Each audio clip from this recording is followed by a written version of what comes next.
నమస్కారం. మహతి భక్తి ఛానల్‌కి స్వాగతం. ఈరోజు మనతో పాటు మన స్టూడియోలో ఉన్నారు ప్రముఖ ఆధ్యాత్మికవేత్త, జ్యోతిష్య పండితులు సురేష్ బాబు గారు. ఆయన్ని అడిగి కర్కాటక రాశి వారికి ఈ డిసెంబర్ నెలంతా కూడా ఎలా ఉండబోతుంది అనేది తెలుసుకునే ప్రయత్నం చేద్దాం.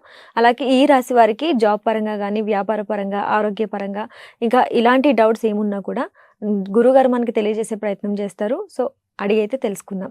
నమస్కారం గురుగారు. నమస్కారం అండి మానస గారు. ముందుగా ఈ కర్కాటక రాశి వారికి ఆరోగ్యపరంగా కానీ, జాబ్ పరంగా, వ్యాపార పరంగా, ధనలాభం ఇవన్నీ విధాలుగా చూసుకుంటే ఎలా ఉండబోతుంది ఈ డిసెంబర్ నెల 2024 అంటే మా ప్రేక్షకులకు తెలియజేయండి సార్. మానస గారు, ఇది చాలా సంతోషకరమైన విషయం. రాశి ఫలాలు చెప్పుకున్న ఎన్న సగం ప్రాబ్లంలు ఆటోమేటిక్ పోతాయి అని చెప్పేసి మన పురాణాల్లో చెప్పారు. అందుకని మనకి రాశి ఫలాలు ఉగాది రోజున పోయి అందరు కూర్చొని వినమంటారు. సంవత్సరం అంతా ఇంటేనే సగం పోతాయి అంటారు.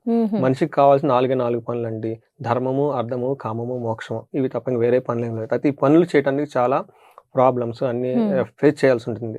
అందుకని లైఫ్ అనేది మన మహర్షులు బ్లిస్ఫుల్గా ఉండాలి, ఓకే, ఆనందభరితంగా ఉండాలి, ఉత్సాహభరితంగా ఉండాలని ఎలా అనే దానికి ఒక సొల్యూషన్ ఈ జ్యోతిష శాస్త్రం. ఈ శాస్త్రం ప్రకారం మనకి చూసుకుంటే మీరు అడిగిన విధంగా డిసెంబర్ మంత్ ఎలా ఉందో చూద్దాం. ఈ డిసెంబర్ మంత్న మనకి 15న మకర రాశిలోకి ధనుసు రాశిలోకి సూర్యుడు ప్రవేశిస్తున్నాడు. ఎప్పుడైతే సూర్యుడు ధనుసు రాశిలో ప్రవేశిస్తారో దాన్ని ధనుర్మాసం అంటారు సూర్యమానం ప్రకారం.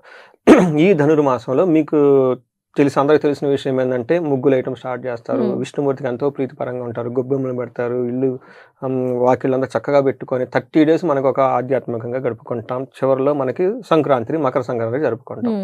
ఈ సందర్భాన్ని పురస్కరించుకొని మనకి ప్రేక్షకుల కోసం కర్కాటక రాశి వారికి ఎలా ఉందో చూద్దాం. ఫస్ట్ కర్కాటక రాశి వాళ్ళకి చూసుకుంటే మనకి పునర్వసు 4వ నక్షత్రం 4వ పాదము, పుష్యమి 1, 2, 3, 4, ఆశ్లేష 1, 2, 3, 4 పాదాలు. అయితే ఈ కర్కాటక రాశి వారి కనుక చూసుకుంటే వీళ్ళు చాలా ఉత్సాహంగా హ్యాపీగా ఉంటారు. సాక్షాత్తు శ్రీరామచంద్రమూర్తి పుట్టిన రాశి ఇదనమాట. సో అందరినీ కలుపుకొని పోయి అందరినీ కనెక్ట్గా ఉండి చాలా హోమ్లీగా ఫ్యామిలీగా ఉండి మనుషులు అనమాట వీళ్ళు. అయితే వీళ్ళకి ఈ టైంలో కనుక గ్రహస్థితి చూసుకుంటే వీళ్ళకి పేరు బలంగా కనుక చూసుకుంటే ఎవరైనా కనుక హీ, హూ, హే, హో, డా, డి, డు, డే, డో అన్న లెటర్స్ కూడా ఈ రాశి కింద వస్తారు చెప్పుకోవాలి. మనకి గ్రహ సంచార స్థితి కనుక చూసుకుంటే 15th తర్వాత ధనురాశిలోకి సూర్యుడు ప్రవేశిస్తున్నారు. తర్వాత మకర రాశిలోకి శుక్రుడు ప్రవేశిస్తున్నారు. బుధుడు వచ్చేటప్పటికి వృశ్చిక రాశిలో ఉన్నారు. కర్కాటక రాశిలో కుజుడు ఉన్నారు.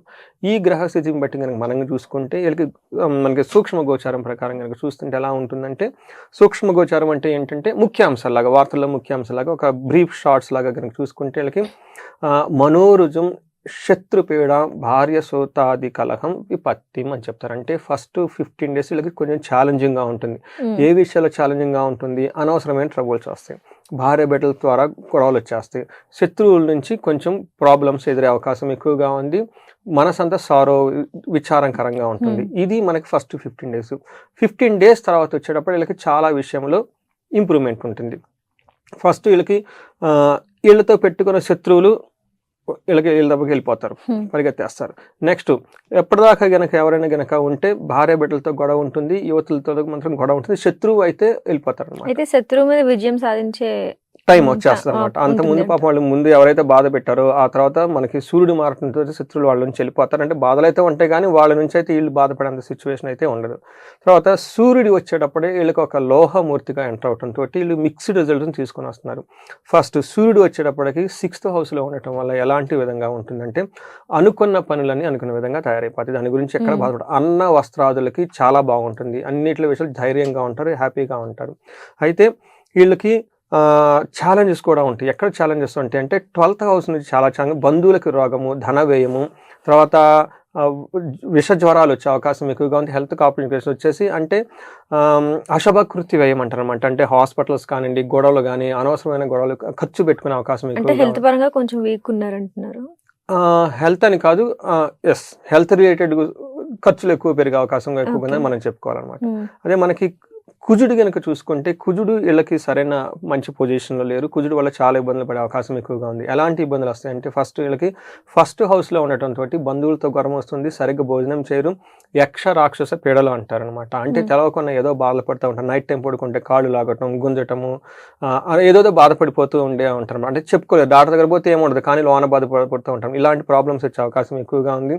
4th house లో ఉండటంతో లగ్జరీ, కంఫర్ట్గా, సుఖంగా ఉండే లైఫ్ కాస్త అవి లేకుండా ఉండేసి ఇబ్బంది పడే అవకాశం ఎక్కువగా ఉంది. ఆరోగ్య భంగము, బంధువుల వల్ల చిరాకులు, హెల్త్ కాంప్లికేషన్స్ వచ్చే అవకాశం ఎక్కువగా ఉంది. 8th house లో ఉండటం వల్ల పరదేశానికి పోయే అవకాశం ఎక్కువగా ఉంది.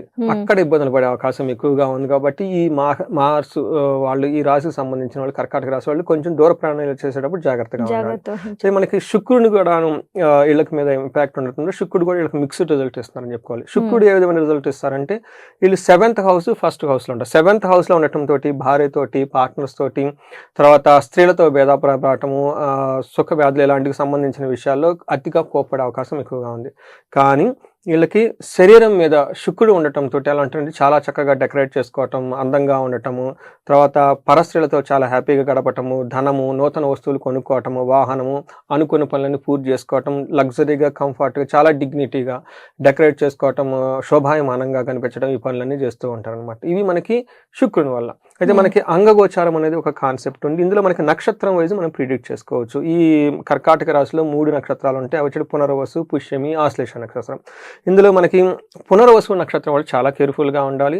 ఏ విషయంలో ఫస్ట్ వీళ్ళకి హెల్త్ కాంప్లికేషన్స్ వస్తాయి. రెండోది బంధనము, ఏదో ఒక విషయంలో బంధించబడినట్లు ఉంటుంది వీళ్ళ సిచ్యువేషన్. ఎలాంటి డెసిషన్ తీసుకోలేక ముందుకెళ్తే ఏమవుతుందో వెనక్కి ఏమవుతుందో అన్న ఒక సిచ్యువేషన్ వస్తుంది. ఈ సిచ్యువేషన్లో వీళ్ళు జ్యోతిష్యులను కలవటము, లేదంటే సబ్జెక్ట్ మ్యాటర్స్ ఎక్స్పర్ట్స్ని కలవటం, బాగా ఎక్స్పీరియన్స్ ఉన్న వాళ్ళని కనుక కలిసి వాళ్ళతో డిస్కస్ చేసుకొని తర్వాత డెసిషన్ తీసుకుంటే చాలా యోగ్యతగా ఉంటుంది. అదేవిధంగా వీళ్ళకి అనుకున్న పనులు కాకుండా మరణం అంటారంటే వాళ్ళు చేసిన పని నాశనం అవ్వటము, సంథింగ్ అనేది ఒక టఫ్ సిచ్యువేషన్స్ ఫేస్ చేసే అవకాశం ఉండి బాగా లోగా ఫీల్ అయిపోయే సిచ్యువేషన్ కూడా వస్తుంది. తర్వాత వీళ్ళకి ధన ప్రాప్తి అయితే చక్కగా ఉంది. ధనానికి ఎలాంటి విషయంలో లోటు ఉండదు. పుష్యమి కనుక చూసుకుంటే వీళ్ళకి ఒక్క విషయంలో చాలా పాజిటివ్గా ఉంది, మిగతా విషయంలో అనుకూలంగా లేదనమాట. వీళ్ళకి ధనం విషయంలో చాలా బాగుంది. హెల్త్ కాంప్లికేషన్స్ కేర్ తీసుకోవాలి. ఎక్స్పర్ట్స్ని కలిసి డెసిషన్ తీసుకొని ముందుకెళ్ళటం చాలా ఇంపార్టెంట్. ఫైనల్గా వీళ్ళు చేసే పని కూడా స్పాయిల్ అయ్యే నాశనం అయ్యే అవకాశం ఎక్కువ ఉంది కాబట్టి ఎక్కువగా ఇన్వెస్ట్మెంట్ చేయటం, రిస్కీ పనులు లాంటివి చేయకుండా అవాయిడ్ చేస్తే ఆ టైం నుంచి వీళ్ళు తప్పించుకోవచ్చు. ఫైనల్గా మనకి ఆశ్లేష నక్షత్రం కనుక చూసుకుంటే వీళ్ళకి ధన ప్రాప్తి చాలా బాగుంది. ఈ ఆశ్లేష నక్షత్రంలో పుట్టిన వాళ్ళు ఫారిన్ వెళ్ళాలనుకుని ఎవరైతే కనుక అనుకుంటే టైం చాలా చాలా పాజిటివ్గా ఉంది. ఈ నక్షత్రం వాళ్ళు గుర్తుపెట్టుకోండి, మంత్ అంతా మీకు చాలా పాజిటివ్గా ఉంది. వీసా పెట్టుకున్న తర్వాత ఫారిన్ లాంగ్ ట్రావెల్ చేయాలన్నా కానీ చాలా ఎక్కువగా పాజిటివ్గా ఉంది. అయితే వీళ్ళకి కూడాను టఫ్ సిచ్యువేషన్ ఫేస్ అవకాశం ఎక్కువ ఉంది కాబట్టి ఎక్స్పర్ట్స్ని కలిసి వాళ్ళ అడ్వైస్ తీసుకొని ముందుకెళ్ళే అవకాశం ఎక్కువగా ఉంది.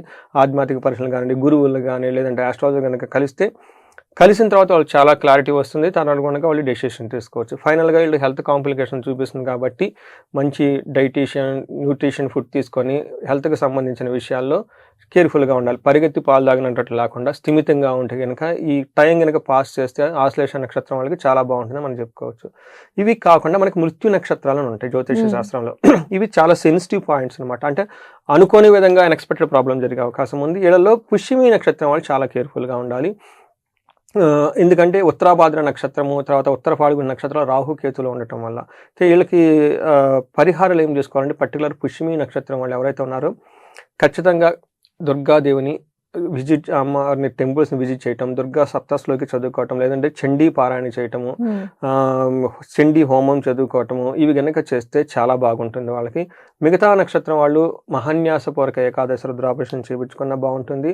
అది తిరుపతి కానీ ఇలా పుణ్యక్షేత్రాలు ఏమైనా కనుక ఫ్యామిలీ మెంబర్స్తో కనుక వెళ్తే ఫ్యామిలీ మెంబర్స్లో ఉన్న గొడవలన్నీ పోయి వాళ్ళ మధ్య ఒక అన్యోన్యత, ఆప్యాయత వృద్ధి చెందుతాయని చెప్పేసి మనకు తెలుసుకోవచ్చండి. ఓకే. సో ఈ కర్కాటక రాశి వారికి సంబంధించి చాలా చక్కగా ఎక్స్ప్లెయిన్ చేసినందుకు ధన్యవాదాలు గురించి. ధన్యవాదాలండి. సో చూసారు కదండి, కర్కాటక రాశి వారికి డిసెంబర్ నెలంతా కూడా 2024లో ఎలా ఉండబోతుందని గురువు గారు మనకి చాలా చక్కగా తెలియజేశారు. అలాగే మీకు కూడా ఏమన్నా ఉద్యోగపరంగా కావచ్చు, ఆరోగ్యపరంగా కావచ్చు, వ్యాపార పరంగా కావచ్చు, ఎలాంటి డౌట్స్ ఉన్నా కూడా కింద స్క్రోల్ అయ్యే నెంబర్కి కాంటాక్ట్ అయితే గురువు గారిని అడిగి తెలుసుకోవచ్చు. సో ఇలాంటి మరో ఇంకొక ఎపిసోడ్తో మళ్ళీ మీ ముందుంటాం. అంతవరకు సెలవు.